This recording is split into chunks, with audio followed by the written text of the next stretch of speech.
Assalamualaikum warahmatullahi wabarakatuh. Hai teman-teman, perkenalkan nama saya Siti Mariam, mahasiswi semester 1 Prodi PPKN Fakultas Keguruan Ilmu Pendidikan. Di sini saya akan menyampaikan tentang kompetensi pedagogik, yaitu materi dari mata kuliah Profesi Kependidikan oleh Bapak Dr. Haji Rodi Suryadi MAG. Memahami tentang kompetensi pedagogik adalah salah satu kompetensi yang penting yang perlu diketahui dan digali, yakni kompetensi pedagogik. Nah, kompetensi ini didefinisikan sebagai suatu upaya atau kemampuan guru pada saat memahami peserta didiknya.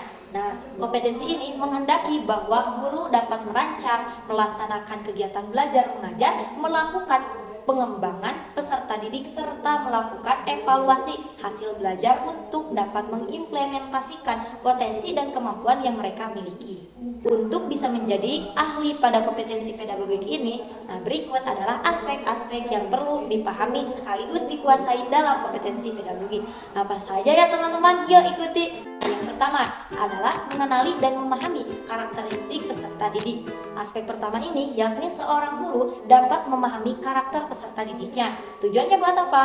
Nah, tujuannya agar kegiatan pembelajaran sesuai dengan gaya belajar dan karakter peserta didiknya. Sebab jika tidak sesuai, maka secara tidak langsung hal tersebut akan menyusahkan guru dan menyulitkan peserta didik menyerap konten pembelajaran.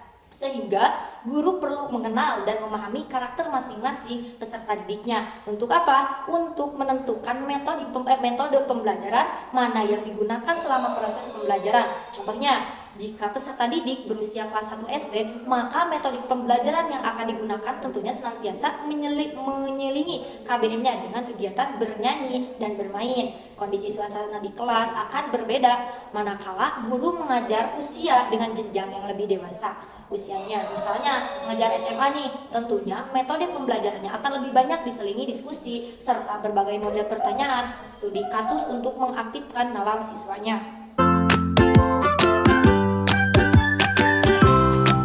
Yang kedua, yaitu kemampuan guru untuk mengembangkan kurikulum.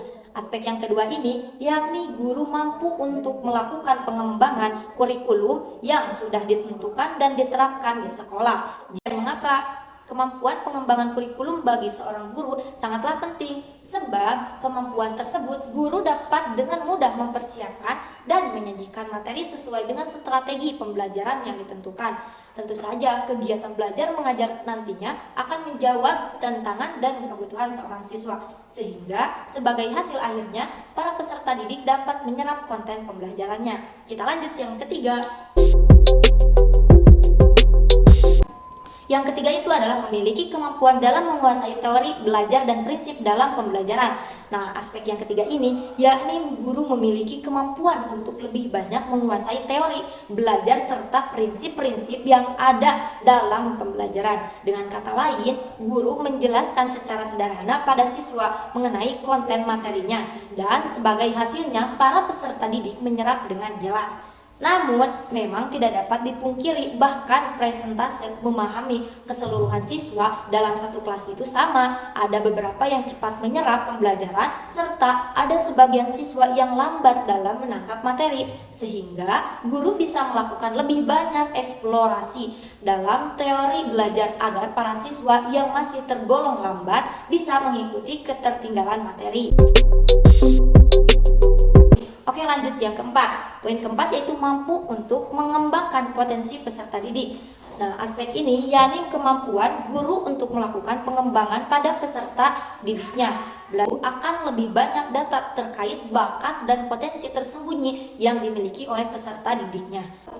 Perlu diingat ya teman-teman bahwa bakat, kecerdasan, dan potensi siswa tentu tidak semuanya sama. Ada siswa yang senantiasa memiliki potensi untuk berprestasi dan unggul dalam nilai akademisi. Nah, ada pula siswa yang unggul dalam hal urusan non-akademisi. Baik, poin kelima yaitu mengembangkan kegiatan belajar yang senantiasa memegang prinsip edukatif.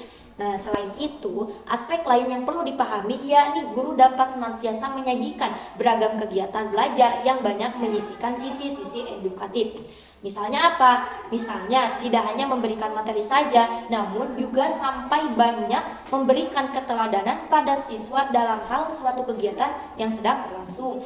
Misalnya nih, saat menyampaikan suatu materi, sebisa mungkin dapat menyambungkan pada berbagai konteks cerita terkait yang berhubungan dengan konteks pembelajaran. Baik, lanjut lagi yang ke poin ke-6, yaitu memiliki jalinan komunikasi yang baik dengan peserta didik. Sebisa mungkin guru menyampaikan materi, kemudian melakukan pola komunikasi yang aktif dengan siswa tanpa mengurangi tata nilai kesopanan.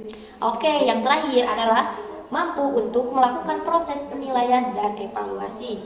Nah, yang terakhir ini yaitu harus dimiliki oleh sang guru, yakni kemampuan dalam melakukan penilaian dan proses evaluasi pada peserta didiknya.